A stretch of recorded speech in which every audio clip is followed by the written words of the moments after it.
Dans de précédents épisodes de Retro and Magic, nous avons eu l'occasion de parler de plusieurs séries emblématiques de Sierra. Gabriel Knight, Space Quest, Les Jeux Chute Larry, Police Quest ou encore Quest for Glory. Mais nous n'avions jamais abordé la série fondatrice de Roberta Williams qui posa les bases de l'aventure graphique, King's Quest.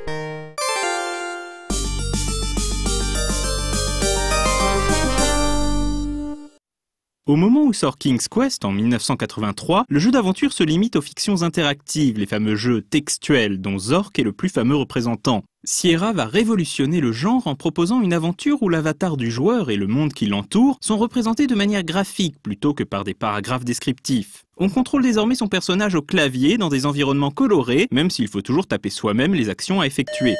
King's Quest prend place dans le royaume de Daventry, un univers de fantasy romantique inspiré des contes de fées, ayant davantage en commun avec les écrits de George MacDonald ou plus récemment la saga de la Caverne de la Rose d'Or qu'avec l'imaginaire de Tolkien ou Donjons et Dragons. La créatrice de King's Quest, Roberta Williams, avait déjà posé les bases de cet univers dans une précédente aventure textuelle, The Princess and the Wizard. Dans King's Quest, le joueur joue le rôle de Graham, un preux chevalier chargé par le bon roi Edward de sauver le royaume de Daventry en retrouvant les 3 trésors qui assuraient jadis sa prospérité. Le miroir magique qui permet de connaître l'avenir, le coffre d'or inépuisable et le bouclier d'invincibilité. Le roi est vieux et sans héritier, et si Graham parvient à retrouver les 3 reliques, il héritera du trône et deviendra le nouveau roi de Daventry. Ainsi commence l'aventure.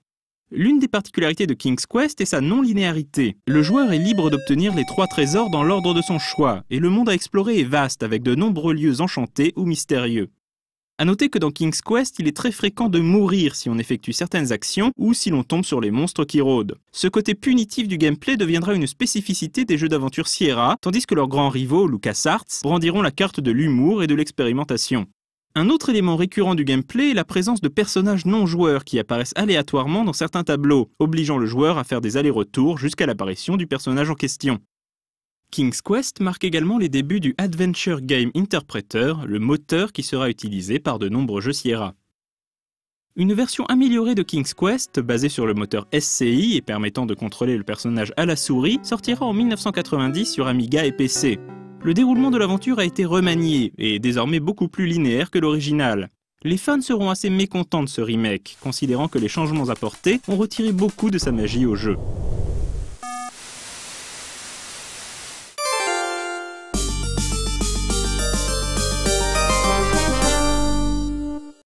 Forte du succès du premier épisode, Roberta Williams lui donne une suite en 1985. Plus grand, plus long, plus ambitieux, King's Quest 2 reste très similaire au niveau du style et du gameplay. King's Quest 2 narre les aventures du roi Graham qui cherche une épouse. Le miroir magique lui donne alors une vision d'une belle jeune femme, Valanis, emprisonnée au sommet d'une tour par la sorcière Agatha. Ni une ni deux, Graham se rend dans le lointain royaume de Kolyma pour la sauver. A noter qu'il s'agit du premier épisode de la série à posséder un jeu de mots douteux en guise de sous-titre, Romancing the Throne, en référence à Romancing the Stone, le titre anglais du film À la poursuite du diamant vert. Ces sous-titres en forme de calembour deviendront l'une des marques de fabrique de la série.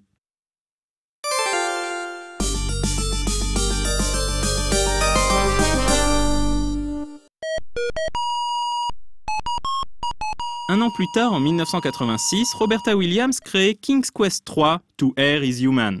Le jeu suscita la stupeur des fans, car il ne prenait plus place au royaume de Daventry et on n'y incarnait plus Graham. Cette fois-ci, le joueur incarnait Gwydion, un jeune homme servant de larbin et de souffre-douleur au sorcier Manannan. Des fans outrés envoyèrent des lettres scandalisées à Roberta Williams et Sierra pour se plaindre du changement de direction de la série. Évidemment, ces mêmes fans n'avaient pas fait l'effort de finir le jeu, puisque l'on découvre à la fin de l'aventure que Gwydion était en réalité Alexander, le fils de Graham et Valanis, kidnappé par le maléfique Manannan alors qu'il n'était qu'un bébé. Manannan n'est autre que le frère d'Agatha, la sorcière de King's Quest 2, et a enlevé Alexander pour se venger de Graham et Valanis. Dans sa quête, Alexander sera également amené à sauver sa sœur cadette Rosella, offerte en sacrifice à un dragon.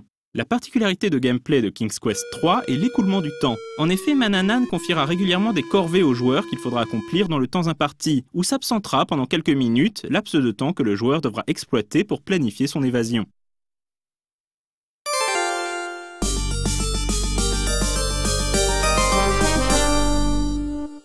Sorti en 1988, le 4e chapitre de King's Quest met en scène la princesse Rosella qui voyage dans le royaume de Tamir pour trouver le fruit magique qui pourra sauver son père mourant. Très fidèle au ton très particulier de la série, King's Quest 4 est l'un des premiers jeux à mettre en scène une héroïne. King's Quest IV poursuit la notion de temps limité instaurée par le 3e épisode, puisque Rosella n'a que 24 heures pour sauver le roi Graham. Cet épisode marque également les débuts du contrôle à la souris dans la série, même s'il faut toujours taper ses actions au clavier.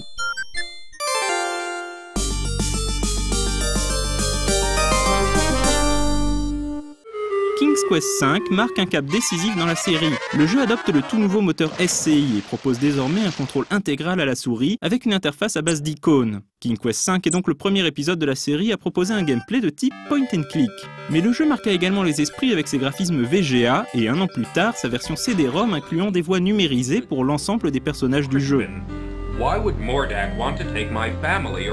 Dans King's Quest V, le joueur incarne à nouveau le roi Graham. Alors qu'il revient d'une balade en forêt, Graham découvre que le château de Daventry a disparu et toute sa famille avec.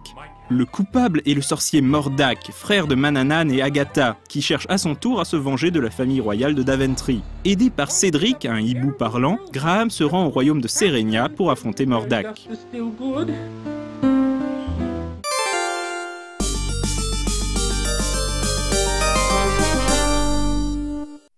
King's Quest VI place à nouveau le joueur dans la peau du prince Alexander. Durant sa captivité dans les geôles de Mordack, Alexander a fait la connaissance d'une autre prisonnière, la belle Cassima, princesse des îles Vertes. Alexander, I feel so alone. Tombé fou amoureux de Cassima, Alexander décide de se rendre aux îles Vertes pour lui demander sa main. Mais il découvre bien vite que les îles sont sous la coupe du malfaisant vizir Abdul Alazred. Oui, comme l'auteur du Necronomicon. Alexander devra voyager entre les îles pour sauver Cassima et vaincre le vizir. Toujours basé sur le moteur SCI, King's Quest VI a la particularité d'avoir été écrit à 4 mains par Roberta Williams et Jen Jensen, la créatrice de Gabriel Knight. Il est souvent considéré comme l'un des meilleurs épisodes de la série. Parmi ses autres qualités, citons la présence de plusieurs fins différentes, ainsi que d'une intro en images de synthèse spectaculaire pour l'époque.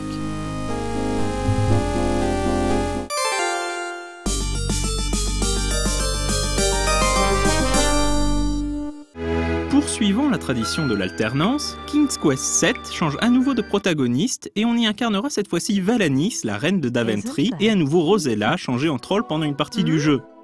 Il s'agit cette fois-ci de défaire l'enchanteresse maléfique Malicia. Ce 7e épisode adopte un graphisme inspiré des dessins animés de Disney ou Don Bluth, avec même une chanson dans la scène d'intro.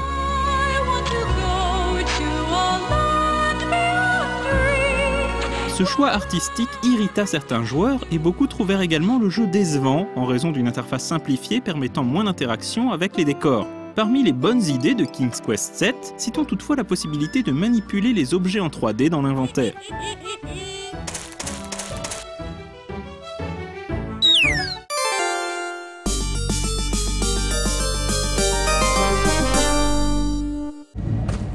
Le 8e épisode de la série marque une rupture. Déjà car le jeu est désormais tout en 3D, mais surtout car son gameplay est hybride entre jeu d'aventure et RPG, à la manière d'une autre série de Sierra, celle des Quest for Glory.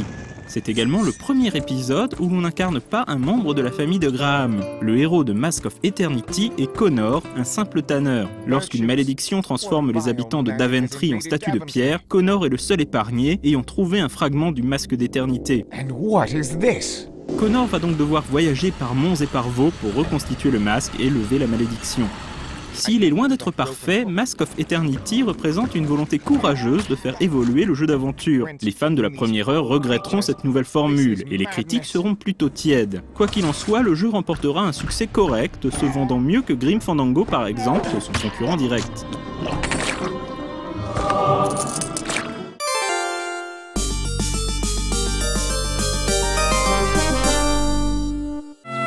Les droits sur le catalogue Sierra appartiennent désormais à Activision. Telltale Games a brièvement annoncé l'acquisition de la licence pour la réalisation d'un nouvel épisode. Malheureusement, si l'on était curieux de voir ce que donnerait un nouveau King's Quest réalisé par des anciens de LucasArts, le projet est finalement tombé à l'eau.